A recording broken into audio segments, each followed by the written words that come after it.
Isto si Marija, dobro večer. Pa kako ste? Dobro, vidim da ste dobro. Kaj sinoć, prelijepo je bilo.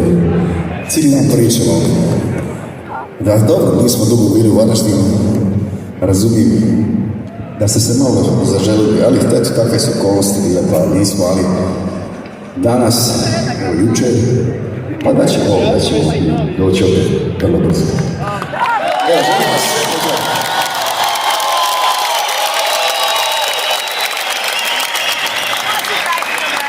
Evo, napravit ćemo večeras, ne zaboravimo večer, vjerujem. Evo, proći ćemo onako kronološki kroz naše pjesme od 91. pa sve do, evo, ovog zadnjeg albuma.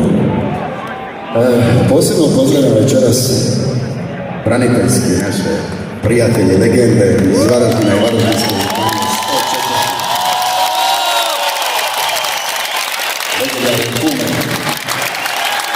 specijalno policiju kone.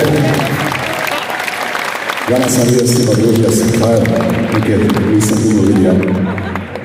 Lijepo je to. Evo, dragi prijatelji, dobrodošli, znam da ste s nama večeras, ali šta je važnije? Vi ste, već dugo smo mi zajedno, ali vidi, naša djeca su sad zajedno. To je nešto što je dobro. To je nešto što je lijepo. To je nešto što nas ohrabruje. Da evo, kroz ovu našu pjesmu, njegujemo one vrijednosti za koje su naši branitelji davali život, za koje je naša crkva i narod stoljećima ginuli.